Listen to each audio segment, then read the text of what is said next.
Hello everyone, welcome to my channel. पिछले lecture में हमने क्वेश्चन नंबर 7 देखा था। आज हम देख रहे हैं क्वेश्चन नंबर 8। तो इसे सॉल्व करते हैं। तो क्वेश्चन क्या बोल रहा है, find the matrix x so that x into एक मैट्रिक्स दिया हुआ है, ठीक है, इज इक्वल्स टू, ठीक है। तो इसे सॉल्व करना है। आइए इसे सॉल्व करते हैं, ठीक है। देन हमारे पास क्या दिया हुआ है, x इंटू 1 2 3 4 5 6, ठीक है, इज इक्वल्स टू दिया हुआ है -7 -8 -9 2 4 6। ओके, ये हमारे पास गिवन है। देन फर्स्ट ऑफ ऑल इनका ऑर्डर लिखते हैं। तो ऑर्डर बताओ इस मैट्रिक्स का ऑर्डर क्या होगा। तो 2 रोज है, 3 कॉलम्स है। इसके क्या है, तो 2 रोज है, 3 कॉलम्स है, 2 बाई 3 मैट्रिक्स है। तो इस क्वेश्चन को अगर सॉल्व करना है तो हमको वैल्यू ऑफ एक्स निकालना है। तो फर्स्ट ऑफ ऑल एक मैट्रिक्स लेट करना होगा एक्स को, क्योंकि हम नॉर्मल भी अगर क्वेश्चन जैसे सॉल्व करते थे लोअर क्लासेस में, x into 2 is equals to 3, तो x का वैल्यू निकालना है तो उसके लिए ये पता होता था x, तो इसको डिवाइड 3/2 कर देते थे। लेकिन यहाँ तो जो x फॉर्म मैट्रिक्स के फॉर्म में है, तो हमें एक मैट्रिक्स सिलेक्ट करना होगा। तो अब मैट्रिक्स जो होगा उसका ऑर्डर क्या होगा भाई, 2/2 होगा कि 3/3 होगा कि 5/3 होगा कि 2/3 होगा, ये तो देखना होगा। तो यहाँ पे देखो, एक बात बताओ, दो मैट्रिक्स के मल्टीप्लिकेशन के लिए हमने क्या देखा था कि दो मैट्रिक्स मल्टीप्लाई कब होता है। पहले इसको लिख लेते हैं।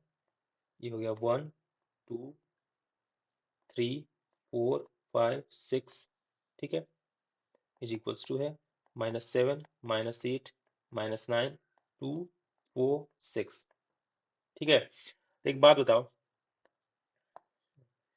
दो मैट्रिक्स मल्टीप्लाई कब होता है, ठीक है। तो मल्टीप्लिकेशन के लिए क्या होना चाहिए, तो फर्स्ट का कॉलम सेकेंड का रो आपस में सेम होना चाहिए। मतलब कि अगर ये दो मैट्रिसेस आपस में मल्टीप्लाई हो रहे हैं, ये दो मैट्रिसेस आपस में मल्टीप्लाई हो रहे हैं, तो इस मैट्रिक्स का कॉलम और इस मैट्रिक्स का रो आपस में सेम होगा, ठीक है।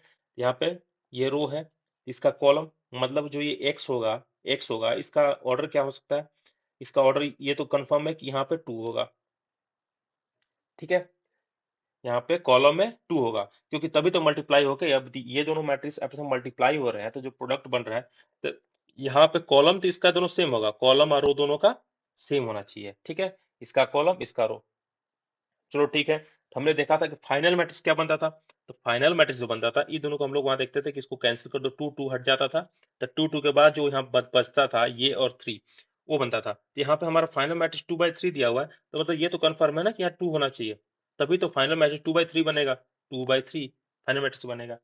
तो ये एक बात हो गया कि जो x है उसका ऑर्डर क्या होगा, 2/2, ठीक है। यहां तक आपको समझ में आ गया होगा, ठीक है। तो ऑर्डर होगा x का 2/2, इसको इरेज कर देते हैं। चलो ठीक है, x का ऑर्डर 2/2। तो चलो अब क्या करते हैं, लेट कर लेते हैं। x क्या है, 2/2 मैट्रिक्स, लेट करते हैं, ठीक है। तो let x is equals to something, मान लो इसके element a b c d elements मान लो। ये मैट्रिक्स का ऑर्डर क्या होगा, इसका ऑर्डर होगा 2/2।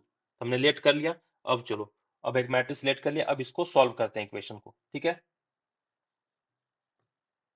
तो नाउ क्या हमारे पास, x a b c d multiplied by 1 2 3 4 5 6 is equals to -7 -8 -9 2 4 6। चलो, ये दोनों आपस में मल्टीप्लाई, अब इनको हम लोग मल्टीप्लाई करके इसे हम सॉल्व करते हैं, ओके। नेक्स्ट पेज में देख लेते हैं इसको। तो क्या था, a b c d multiplied by 1 2 3 4 5 6 is equals to -7 -8 -9 2 4 6, okay. तो अब देखो, इसका ऑर्डर हमने माना है 2/2, इसका ऑर्डर क्या है 2/3, इसका ऑर्डर क्या है 2/3। 3। चलो ठीक है, अब दोनों को मल्टीप्लाई करते हैं हम लोग। तो मल्टीप्लाई करने के बाद हमारे पास होगा, जो फाइनल बनेगा क्या बनेगा, 2/3 बनेगा। तो 2 रो 3 कॉलम, 2 रो होंगे 3 कॉलम होंगे। ये हो जाएगा हमारे पास a मल्टीप्लाइड बाई 1, ठीक है, a multiplied by 1 plus 4 multiplied by b, ये b मल्टीप्लाई 4 होगा, हाँ, प्लस b मल्टीप्लाई बाई 4 बन गया। Then a multiplied by 2 plus b multiplied by 5, then a multiplied by 3 plus b multiplied by 6, okay, then c multiplied by 1 plus d multiplied by 4, then c multiplied by 2 plus d multiplied by 5, then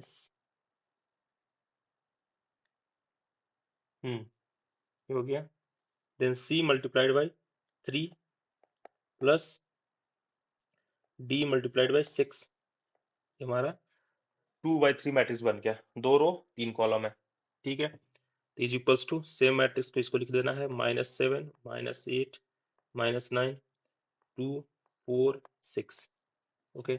then ये हो जाएगा a plus 4b, ये हो जाएगा 2a plus 5b, ये हो जाएगा 3a plus 6b, then ये हो जाएगा c प्लस 4d, ये हो जाएगा 2c प्लस 5d, ये 3c plus 6d is equals to -7 -8 -9 2 4 6 हो गया। अब ये यहाँ पे तक हम पहुंच चुके हैं। अब यहाँ से क्या करना है, दोनों मैट्रिसेस आपस में इक्वल हैं, ये दोनों आपस में इक्वल हैं, दिख रहा है इक्वल टू का साइन है। अगर दोनों मैट्रिक्स आपस इक्वल है तो इनके एलिमेंट्स आपस में बराबर होंगे। एलिमेंट्स को सेम करना है हमको, बस इसको इक्वेट कर देना, सारे एलिमेंट्स को आपस में इक्वेट कर देना है, और उससे जो इक्वेशन फॉर्म होगा उससे हमको ए बी सी डी का वैल्यू निकाल लेना है, ठीक है। तो now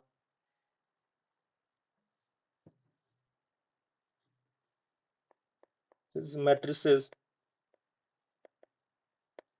are equal, matrices equal हैं, corresponding elements are equal, elements are equal, corresponding elements इसके इक्वल होंगे। तो अब यहाँ से इक्वेशन फॉर्म करना है हमारा। इक्वेशन फॉर्म क्या क्या होगा, ये हो जाएगा a plus 4b is equals to -7 के इक्वल होगा, ठीक है, ये हो गया इक्वेशन 1। देन हो जाएगा a plus 4b is equals to -7, ठीक है। देन हो जाएगा 2a plus 5b is equals to -8, question number 2। Then 3a plus 6b is equals to -9, question 3। c plus 4d is equals to हो जाएगा 2, question number 4। Then 2c plus 5d is equals to 4 5, ठीक है। Then 3c plus 6d is equals to 6, question number 6, ठीक है। ये हमारे सारे equations आ गए, ओके। देन अब इसे हमें सॉल्व करना है, तो 1 बाई 1 सॉल्व करते हैं। तो वैल्यू पुट करके भी इसका ला सकते हैं हम, ठीक है। तो इक्वेशन नंबर 1 को यूज करते हैं पहले।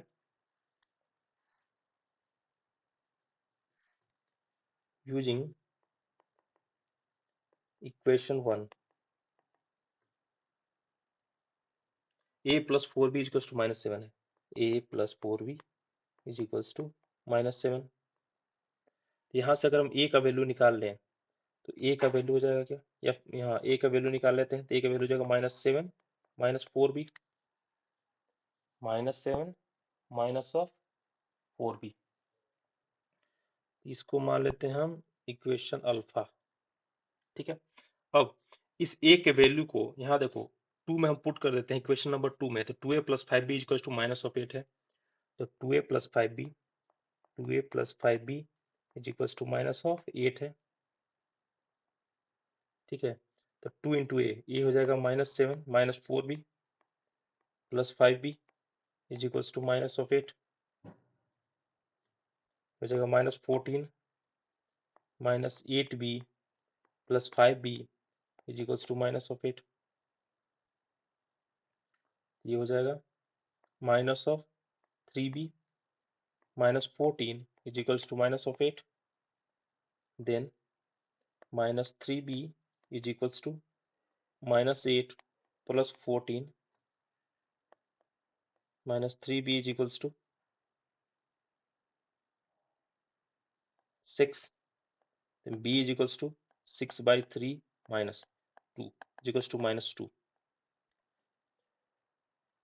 b का वैल्यू क्या आ गया है, -2।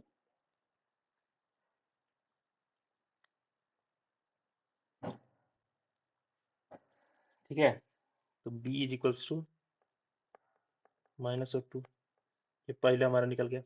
अब जब b का वैल्यू -2 आ गया है तो हमें a का वैल्यू निकालना है। a का वैल्यू क्या करते हैं, b के वैल्यू को अल्फा में पुट कर देते हैं, इसको इस इक्वेशन में पुट कर देना है, ठीक है। Then putting b is equals to -2 in equation alpha, हम पुट करते हैं तो a इज इक्वल्स टू यहाँ से क्या आ जाएगा, -7 minus of 4 into minus of 2 is equals to हो जाएगा -7 प्लस 8 इज इक्वल्स टू 1। तो a इज इक्वल्स टू 1 हमारा आ गया। तो a और b का वैल्यू हमारे पास आ चुका है, a का वैल्यू 1 आ गया, b का वैल्यू -2 आ गया। ओके, अब हमारा क्या है c, आइए देखते हैं फिर से इक्वेशन में c का वैल्यू मुझे चाहिए। ओके, तो c प्लस 4d है इक्वेशन नंबर 4 में, एंड 2c प्लस 5d है, तो हम यहाँ पे यूज करेंगे इक्वेशन नंबर 4 का, ठीक है, और इसके c का वैल्यू को इसमें पुट करेंगे 5 में। तो equation number c plus 4d equal to 2, c plus 4d equal to 2।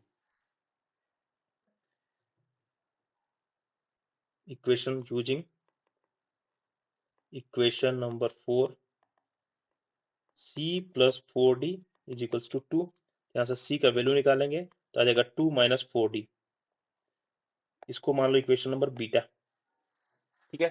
c is equals to यहाँ से आ गया 2 माइनस 4d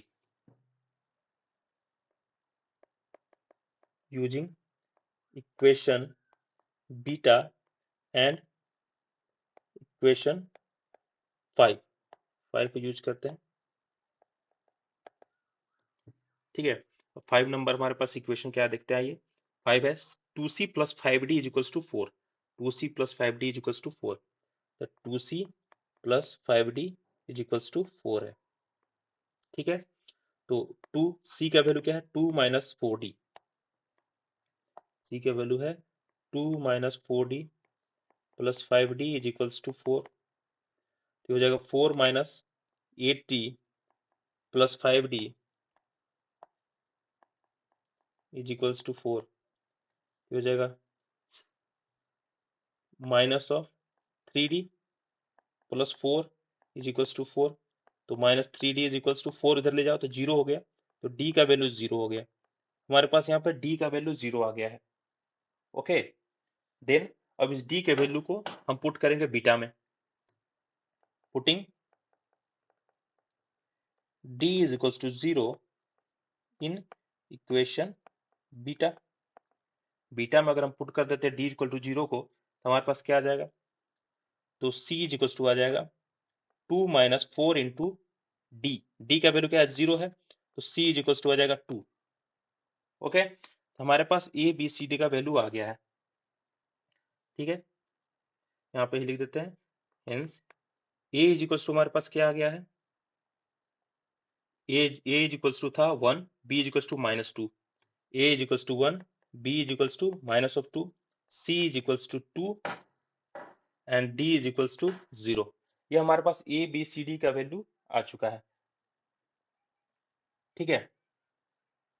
ओके, ये हमारे पास आ गया, देन हम क्या करेंगे, हेंस हमने जो एक्स मैट्रिक्स लिया था वो क्या लिया था, x is equals to a b c d लिया था, ये लिया था ना, x is equals to 2/2 matrix था, तो x इज इक्वल्स टू आ गया, ए का वैल्यू पुट कर दो सारे का, ए का वैल्यू है 1, बी का वैल्यू -2, सी का वैल्यू है 2, डी का वैल्यू है 0। यही x का वैल्यू हमें निकालना था और ये x आ गया। इस तरह से क्वेश्चन नंबर 8 यहाँ पे कंप्लीट हुआ। तो नेक्स्ट क्वेश्चन हम अगले लेक्चर में करेंगे। So thanks for watching and God bless you all.